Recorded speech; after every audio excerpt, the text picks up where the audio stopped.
শয়তানের নিয়ন্ত্রণে যদি কোনো মানুষ চলে যায় তাহলে সেক্ষেত্রে আল্লাহর আশ্রয় চাওয়া দরকার খুব জোরে সোরে। আল্লাহ ছাড়া কেউই আসলে পরিপূর্ণভাবে পানাহ দিতে পারবেন না, আশ্রয় দিতে পারবেন না। সেজন্য বেশি বেশি আমাদের দোয়া করা দরকার। আল্লাহুম্মা ইন্নী আউযু বিকা মিন হামাযাতিশ শায়াতিন ওয়া আউযু বিকা রাব্বি আন ইয়াহদুরুন, অথবা আউযু বিল্লাহি মিনাশ শাইতানির রাজীম। এটাই বেশি বেশি করে আল্লাহর কাছে পড়া দরকার, অর্থ সহকারে বুঝে বুঝে আল্লাহর কাছে শয়তান থেকে আশ্রয় চাওয়া দরকার। আর পাশাপাশি মানুষের নিজের পরিবর্তনের জন্য তার জীবনে কিছু হার্ড বা কঠিন ডিসিশন তাকে নিতে হয়। এই ডিসিশনগুলো তাকে এই জাতীয় গুনাহগুলো থেকে বাঁচতে সাহায্য করে। যেমন, যে স্মার্টফোনে গুনাহ দেখার বদভ্যাস আছে, সেই স্মার্টফোনটা বিক্রি করে ফেললে হয়, একটা বাটন ফোন নিয়ে ফেললেই হয়ে যায়। অথবা একদম ফোন ছাড়া চললেই হয়। নিজের জন্য নিজের কিছু কঠিন সিদ্ধান্তের ফয়সালা করতে হয়। এটা যদি করে ফেলা যায় তাহলে সেক্ষেত্রে এই সমস্ত গুনাহ থেকে বেঁচে থাকাটা ইজি হয়। যদি মনে হয় যে বিশেষ কোনো সঙ্গী সাথীর কারণে হয়, তাহলে সেই সঙ্গী সাথীকে নিজের জীবন থেকে ডিলিট করে দিতে হবে, তাদের নাম্বার ফেলে দিয়ে, তাদেরকে ব্লক লিস্টে ফেলে দিয়ে, যে কোনোভাবে। গুনাহের জন্য, গুনাহ থেকে বাঁচার জন্য কিছু স্যাক্রিফাইস লাগে। বিশেষ করে মানুষ যখন আসক্তির লেভেলে চলে যায়, একজন ড্রাগ এডিক্টেড মানুষকে যেরকম একটা বিশেষ পরিবেশে এনে তারপরে প্রেশার ক্রিয়েট করে তাকে যেরকম তার অভ্যাসটা ছাড়ানো হয়, ঠিক একইভাবে বিভিন্ন গুনাহে যারা আমরা আসক্ত হয়ে গেছি, আমাদের নিজেদের পরিবর্তনের জন্য কিছু অ্যাকশন প্ল্যান নিজেদের প্রতি নিজেদের নিতে হয়। আত্মশাসন যেটাকে বলা যায়, এর মধ্যে একটা হতে পারে যে আমি স্মার্টফোন বিক্রি করে ফেললাম, আমি বাটন ফোনে চলে গেলাম, অথবা ফোন একদম বাদ দিয়ে দিলাম। তাতে কিছু অসুবিধা হবে, কিছু সমস্যা তৈরি হবে। তো সেগুলো মেনে নেওয়ার মানসিকতা থাকতে হবে, কারণ আমি সব ঠিক রাখে তো আমি পারবো না। কিছু পেতে হলে কিছু ছাড়তে হবে। আমি যদি কিছুটা স্যাক্রিফাইস করি, কিছুদিনের জন্য যোগাযোগ বিচ্ছিন্ন হবে, কিছু অসুবিধা তৈরি হবে, হোক, আমি বড় কিছু পাওয়ার জন্য ছোট কিছুকে ছাড় দেব। এই মানসিকতা যদি থাকে, ইনশাআল্লাহ কাজটা ইজি হবে। বিশেষ করে অনেকেই আছেন পর্নোগ্রাফিতে আক্রান্ত, তিনি বেঁচে থাকতে পারছেন না, তো তিনি কোনো একটা ডিভাইস থেকে তো দেখেন, সেই ডিভাইসটা ফেলে দেন, ওটা তার জীবন থেকে তিনি আউট করে ফেলেন, ওইটা মাইনাস করে ফেলেন, অপশনগুলো বন্ধ করে ফেলেন। অপশনগুলো সব যখন বন্ধ করে ফেলবে মানুষ, তখন তার ওই কাজটা ছাড়াটা সহজ হবে। নাম্বার এক। নাম্বার দুই, নেককারদের সান্নিধ্য, খুব আল্লাহ ভীরু, মুত্তাকি, পরহেজগার, যাদের দিলে আসলে আল্লাহর স্মরণে বেশি থাকে, যারা দুনিয়াদার না বরং দিনদার, আখেরাতমুখী, এইরকম মানুষ যারা আছেন, সেই মানুষজন, তাদের সোহবত, সাহচর্য মানুষের গুনাহের ইচ্ছা মনের ভিতরে যেটা জাগে, এটা কমে যায়। আল্লাহ বলেছেন, ইয়া আইয়ুহাল্লাযীনা আমানু তাকুল্লাহ ওয়া কুনু মা'আস সাদিকিন, হে ঈমানদাররা, তোমরা তাকওয়া অবলম্বন করো। আর তাকওয়া হাসিলের একটা উপায় হলো নেককার, মুত্তাকি, পরহেজগার, সাদিক, সচ্চা ঈমানদার, আল্লাহওয়ালা যারা, তাদের সোহবত, সাহচর্য, এটা মানুষকে নেক হতে সাহায্য করে। এক ব্যক্তি নবী করিম সাল্লাল্লাহু আলাইহি সাল্লামের কাছে এসে সে জেনা করার পারমিশন চেয়েছে। চিন্তা করা যায়, সে নবী সাল্লাল্লাহু আলাইহি সাল্লামকে বলছে যে, ইয়া রাসূলুল্লাহ, ইসলাম তো জেনা হারাম করেছে, বাট আমার জেনা করতে হবে, আমি চাই আপনি আমাকে পারমিশন দেন। আমাদের কাছে কেউ এসে এরকম কোনো কথা বললে, কোনো আলেমের কাছে বললে আমরা হয়তো রিয়্যাক্ট করতাম। নবী করিম সাল্লাল্লাহু আলাইহি সাল্লাম রিয়্যাক্ট করেন। তিনি অত্যন্ত বুদ্ধিদীপ্তভাবে আল্লাহ প্রদত্ত ইলম এবং হিকমা দিয়ে তাকে বুঝিয়েছেন, এবং তার বিবেকে আঘাত হতে পারে এরকম কিছু প্রশ্ন করেছেন। নবী সাল্লাল্লাহু আলাইহি সাল্লামের কাছে এরকম আরো অনেক কেস এসছে, অনেক কেস আসছে যারা জেনা করে এসেছে, অথবা জীবনে কোনো অন্যায় বা পাপের পথে সে পা বাড়িয়ে ফেলেছে।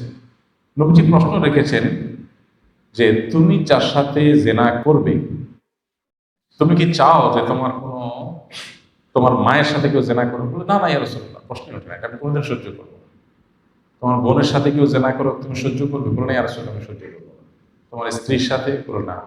মেয়ের সাথে? অসম্ভব। তখন নবী করিম সাল্লাল্লাহু আলাইহি ওয়াসাল্লাম বলেছেন, তুমি যে জেনা করতে চাচ্ছ, সেই মেয়েটা কারোর মা, কারোর বোন, কারোর স্ত্রী, কারোর মেয়ে, তো কিভাবে তুমি সেটা করতে পারো? নবী করিম সাল্লাল্লাহু আলাইহি ওয়াসাল্লামের এই মোটিভেশন আর এর চেয়ে বড় কথা হলো, একটু আগে যে জেনা করার পারমিশন চেয়ে এসেছিল, নবী সাল্লাল্লাহু আলাইহি ওয়াসাল্লামের সামান্য সময়ের সোহবত এবং সাহচর্যে তার জেনা করবার আগ্রহটাই অন্তর থেকে হারিয়ে গেছে। তো এখান থেকে বোঝা যায় আল্লাহ নেককার বান্দাদের সাহচর্যে থাকলে গুনাহ করার যে অন্তরে খারাপ ইচ্ছা থাকে এটা দূর হয়ে যায়। তাহলে দুইটা অ্যাকশন প্ল্যান বললাম আমরা।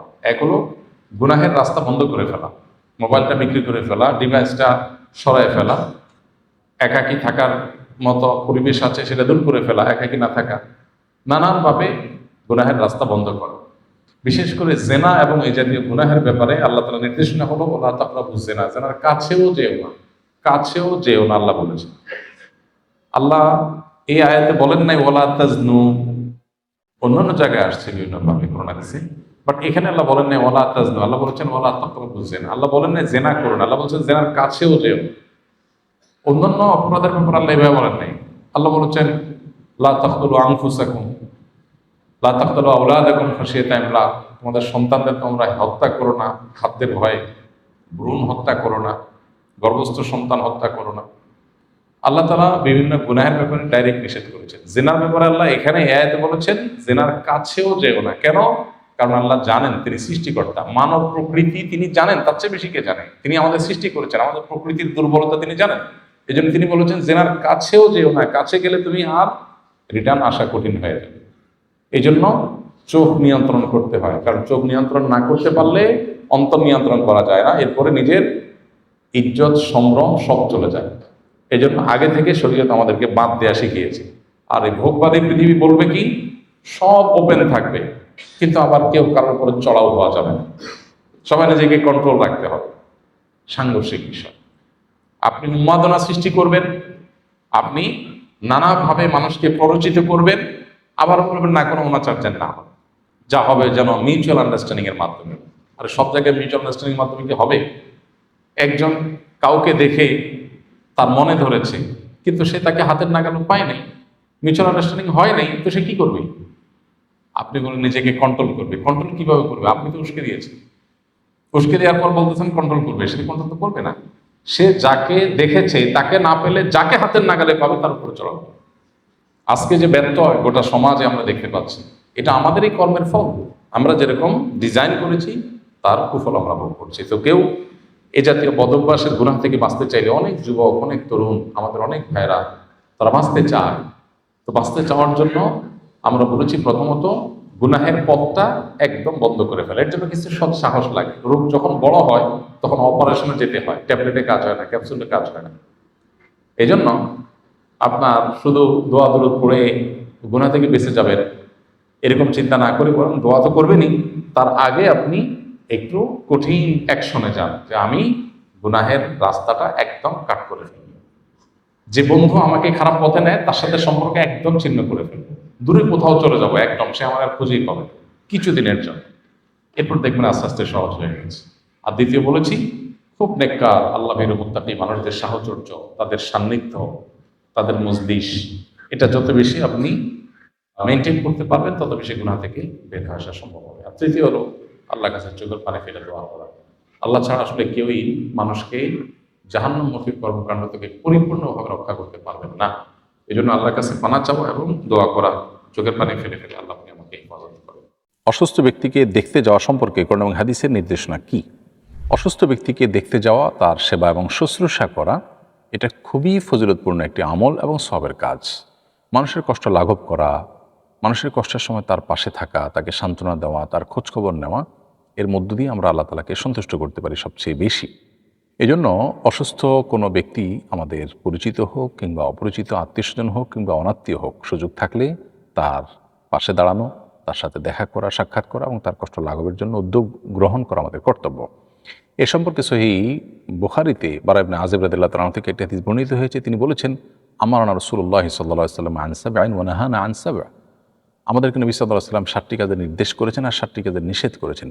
নির্দেশিত 7টি কাজের মধ্যে দ্বিতীয় কাজটি যেটি নবী সাল্লাল্লাহু আলাইহি ওয়াসাল্লাম নির্দেশ করেছেন সেটি হলো আয়াদাতুল মারিদ, বা অসুস্থ ব্যক্তির শুশ্রূষা করা, তার খোঁজ খবর নেওয়া। এর বাইরে আরেকটি হাদিস আমরা জানতে পারি যে নবী করিম সাল্লাল্লাহু আলাইহি ওয়াসাল্লাম বলেছেন, কোনো ব্যক্তি যদি কোনো অসুস্থ ব্যক্তিকে দেখতে যায় দেখতে গিয়ে যদি তার জন্য 7 বার দোয়া করে আসআলুল্লাহুল আযীম রব্বাল আরশিল আযীম আন ইয়াশফিয়াক, তাহলে আল্লাহ তাআলা ওই অসুস্থ ব্যক্তিকে শেফা দান করেন যদি তার হায়াত থাকে, তিনি সুস্থ হয়ে যান। অর্থাৎ আসআলুল্লাহুল আযীম রব্বাল আরশিল আযীম আন ইয়াশফিয়াক এই দোয়াটা 7 বার পড়তে হবে রোগীকে দেখতে গেলে। আর রোগী এই দোয়াটা শুনে শুনে সুযোগ থাকলে তিনি আমিন বলবেন। এর অর্থ হলো আল্লাহর কাছে আমি চাই যিনি আরশ আযীমের মহান মালিক, তোমাকে যেন তিনি সুস্থ করে দেন। তো এই মর্মে আরও অনেকগুলো হাদিস আছে যেগুলোতে মূলত আমাদেরকে অসুস্থ ব্যক্তিকে দেখতে যাওয়া বা তার শুশ্রূষা করার জন্য নির্দেশনা দেওয়া হয়েছে। সহিহ মুসলিমের একটা হাদিস রয়েছে, নবী সাল্লাল্লাহু আলাইহি ওয়াসাল্লাম বলেছেন, যে ব্যক্তি কোনো অসুস্থ ব্যক্তিকে শুশ্রূষা করতে যায় সে ব্যক্তি জান্নাতের বাগানের মধ্যে থাকে যতক্ষণ পর্যন্ত সে ফিরে না আসে। তবে অসুস্থ ব্যক্তিকে দেখতে যাওয়ার ক্ষেত্রে লক্ষণীয় বিষয় হলো যে এমন সময় যাওয়া উচিত যে সময় গেলে তার কষ্ট হবে না। দেখতে যাওয়াটা মূলত তার কষ্ট লাঘবের জন্য, সেখানে যেয়ে যদি তার কষ্ট আরও বেশি হয় তাহলে সেটা করা উচিত না। এই জিনিসটা আমাদের খেয়াল করা দরকার। অনেক সময় ভিড়ে আরও কষ্ট বেশি হয়, তাহলে সেক্ষেত্রে দূর থেকে তার জন্য দোয়া করা এবং তার জন্য কাজ করার চেষ্টা করা দরকার। এর বাইরে অসুস্থ ব্যক্তির কাছে গিয়ে তার জন্য দোয়া করা এবং তাকে আশার বাণী শোনানো, তাকে সান্ত্বনা দেওয়া যাতে করে তার কষ্ট লাঘব হয়, আল্লাহর প্রতিদানের সুসংবাদ শোনানো, বিভিন্ন হাদিসের আলোকে সেটি বোঝা যায়। এবং সর্বোপরি নিজের সুস্থতার জন্য দোয়া করা, অর্থাৎ কোনো অসুস্থ ব্যক্তিকে দেখে, কোনো কষ্টে থাকা মানুষকে দেখে নবী সাল্লাল্লাহু আলাইহি ওয়াসাল্লামের শিক্ষা হলো নিজের জন্য, রোগীর জন্য দোয়া করার পাশাপাশি নিজের জন্য দোয়া করা, আলহামদুলিল্লাহিল্লাযী আফানি মিম্মা ইবতালাকা বিহি, অর্থাৎ আল্লাহ তোমাকে যে কষ্টের মধ্যে রেখেছেন, আল্লাহ আমাকে যে সেই কষ্ট থেকে মুক্তি রেখেছেন, সেজন্য আল্লাহর প্রশংসা আমি আদায় করছি। এটা নিজের জন্য আল্লাহর কাছে প্রশংসা বা মূলক এই বাক্য পেশ করে একরকমের দোয়া এটি পেশ করা যেতে পারে। তো এগুলো হলো মূলত মোটামুটি আমরা একজন অসুস্থ ব্যক্তিকে যখন শুশ্রূষা করতে যাব সেক্ষেত্রে কোন হাদিসের নির্দেশনা, সেগুলো মেনে আমরা এমনটা করার চেষ্টা করবো ইনশাআল্লাহ। আজকাল আমরা একান্ত পরিচিত, খুব কাছের বা স্বার্থ আছে এরকম লোক না হলে শুশ্রূষা করতে যাই না, যেটা খুবই গর্হিত একটা বিষয়। আমাদের অসুস্থ ব্যক্তির পাশে দাঁড়ানো, তার শুশ্রূষা করা এবং তার খোঁজখবর নেওয়ার অভ্যাস আমাদের গড়ে তুলতে হবে। আমি আপাতত বেকার, কিন্তু সহপাঠী, বন্ধুবান্ধব, আত্মীয় স্বজন জিজ্ঞেস করলে আমি বিভিন্ন চাকরির কথা বলে থাকি, কারণ সত্য বললে তারা আমাকে উপহাস করে। এটি কি মিথ্যার অন্তর্ভুক্ত? এক্ষেত্রে আমার করণীয় কি?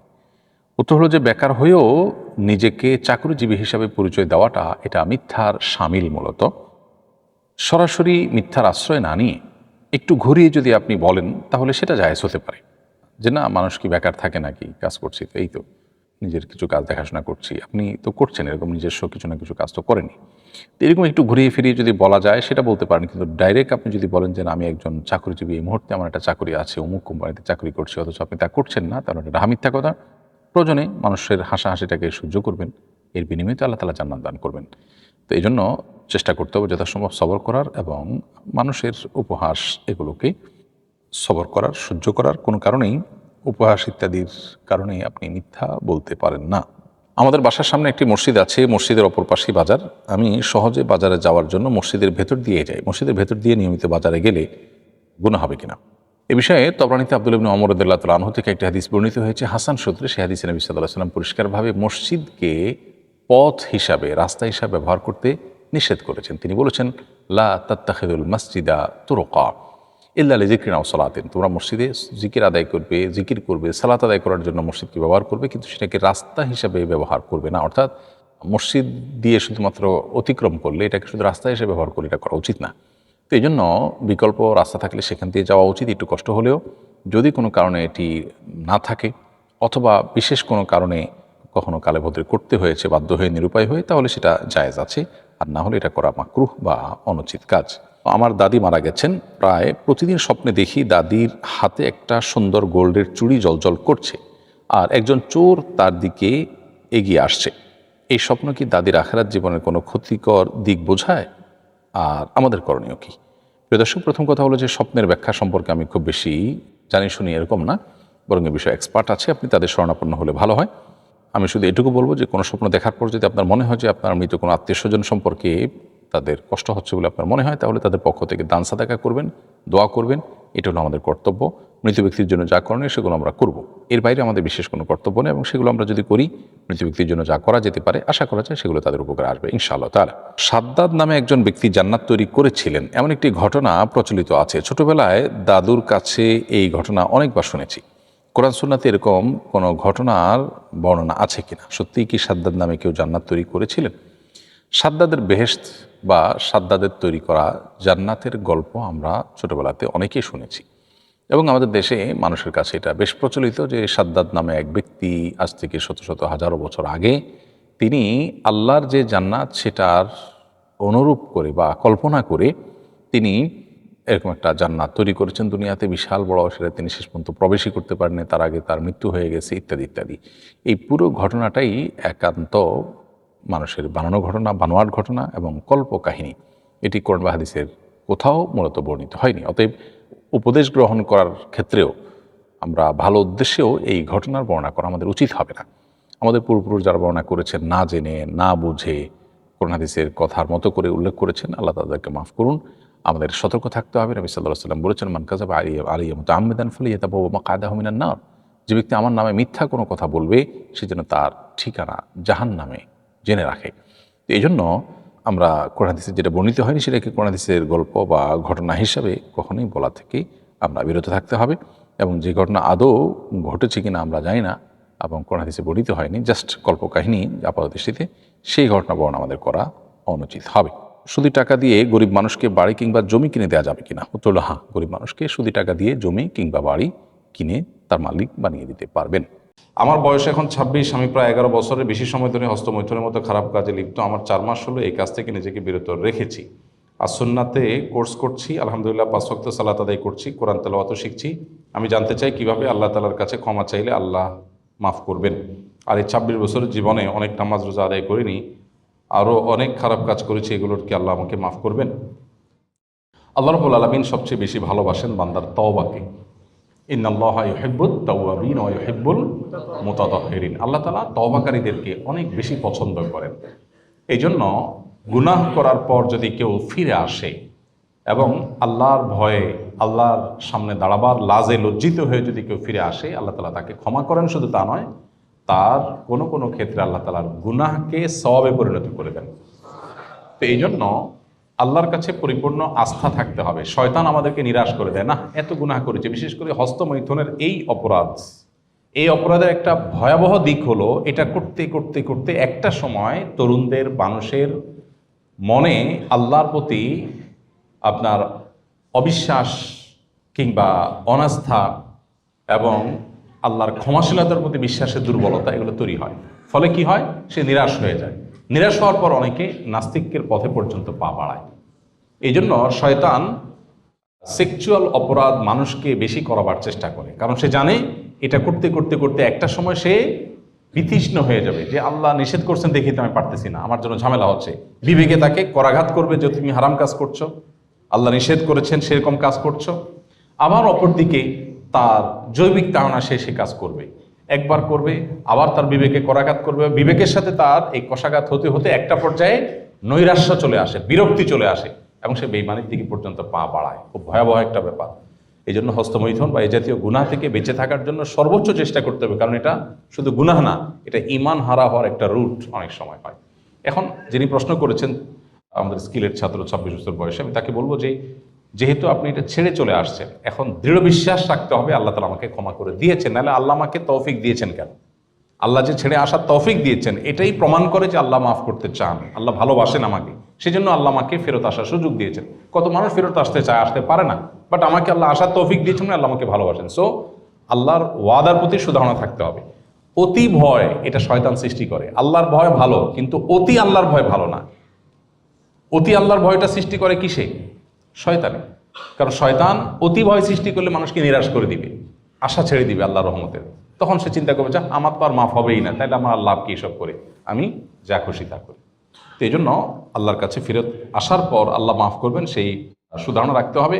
আর যে সমস্ত গুনাহগুলো করেছেন, এই গুনাহগুলো যদি বান্দার হক সংশ্লিষ্ট হয় সেগুলো তাদের কাছে আদায় করে দিবেন। আর যদি কারোর হক নষ্ট করে থাকেন, আচরণগতভাবে ত্রুটি করে, তার কাছে মাপ চাইবেন। সুযোগ না থাকলে আল্লাহর কাছে মাপ চাইবেন, তাদের পক্ষ থেকে দান সাদাকা করবেন। ইনশাআল্লাহ বিদিনা তাতে যথেষ্ট হবে। নামাজ কালাম কাজা করে থাকলে সেগুলো আদায় করবেন। রমজান রোজা না রেখে থাকলে, ভেঙে থাকলে সেগুলো আদায় করবেন, আল্লাহর কাছে তওবা করবেন ইনশাআল্লাহ। আল্লাহ বলেছেন, লা তাকনাতু মির রাহমাতিল্লাহ ইন্নাল্লাহা ইয়াগফিরুয যুনুবা জামিআ। তোমরা আল্লাহর রহমত থেকে নিরাশ হইও না, আল্লাহ সকল গুনাহ মাফ করবেন, সকল গুনাহ মাফ করবেন। অনেকে বলে শিরকের গুনাহ মাফ হয় না, ভুল কথা। কে বলেছে শিরকের গুনাহ মাফ হয় না? সৃষ্টি জগতে এমন কোনো গুনাহ নাই যে গুনাহ মাফ হয় না। আল্লাহ বলেছেন, ইন্নাল্লাহা ইয়াগফিরুয যুনুবা জামিআ, সকল গুনাহ আল্লাহ তাআলা মাফ করেন। হ্যাঁ, শিরকের গুনাহ মাফ হবে না তখন যদি কেউ শিরকের অপরাধ নিয়ে দুনিয়া থেকে যায়, তখন তার মাফ হবে না। কিন্তু দুনিয়াতে কেউ শিরক করেছে, এরপরে যদি আল্লাহর কাছে মাফ চায়, তওবা করে ফিরে আসে আর শিরকের দিকে না যায়, অবশ্যই আল্লাহ তাআলা মাফ করবেন। অর্থাৎ পৃথিবীতে এমন একটি গুনাহ নাই যে গুনাহ ক্ষমার অযোগ্য। আমরা মানুষের প্রতি জেদ খেদ বেশি হইলে বলি যে ক্ষমার অযোগ্য অপরাধ করেছে, তাকে আমি কোনোদিন মাফ করব না। আল্লাহ এটা করেন না। আল্লাহ তাআলা সকল গুনাহের ক্ষমা দুয়ার সবসময় আল্লাহ তাআলা ওপেন রাখেন। হ্যাঁ, একেবারে মৃত্যুর দ্বার প্রান্তে উপনীত, তখন আর আল্লাহ তাআলা মাফ করেন না। তার আগ পর্যন্ত আমাদের যাদের নাকের ডগা নিঃশ্বাস আছে, সুস্থ স্বাভাবিক আছে, আমরা যদি এখনো সিদ্ধান্ত পরিবর্তন করি যে আমি আল্লাহর নাফরমানি থেকে আল্লাহর গোলামির পথে আসব, আল্লাহ সুখময় স্বাচ্ছন্দ্যময় জীবন দিবেন, উপভোগ্য একটা লাইফ দিবেন, আর পূর্বের সমস্ত গুনাহ আল্লাহ তাআলা মাফ করবেন। পৃথিবীর মানুষের সাথে মহান সৃষ্টিকর্তা আল্লাহর সিস্টেমের পার্থক্য এখানে যে আল্লাহর সিস্টেমে ক্ষমার দুয়ার সবসময় খোলা থাকে, আর মানুষ সাধারণত ক্ষমা করতে চায় না। বিধায় আপনি আল্লাহর কাছে পরিপূর্ণ আত্মবিশ্বাস নিয়ে ইবাদত করবেন যে আল্লাহ আপনাকে ক্ষমা করেছেন, ক্ষমা করছেন বা করবেন বলেই আল্লাহ আপনাকে তওবা করার তৌফিক দিয়েছেন। আল্লাহর প্রতি হোসনে জন বলে, এটাকে হোসনে জন বলা হয়। হ্যাঁ, নবী করিম সাল্লাল্লাহু আলাইহি ওয়াসাল্লামের নির্দেশ আছে যে তোমরা আল্লাহর প্রতি সুধারণা পোষণ করবে। এবং আল্লাহ তাআলা বলেছেন হাদিসে কুদসিতে, আনা ইনদা যন্নি আবদি বি, বান্দা আমার প্রতি যেমন ধারণা করবে আমি তেমন আচরণ করব। আল্লাহ আমাকে ক্ষমা করবেন, আমি যেহেতু তওবা করে ফেরত এসেছি, ছেড়ে দিতে পেরেছি, অবশ্যই আল্লাহ আমাকে মাফ করবেন।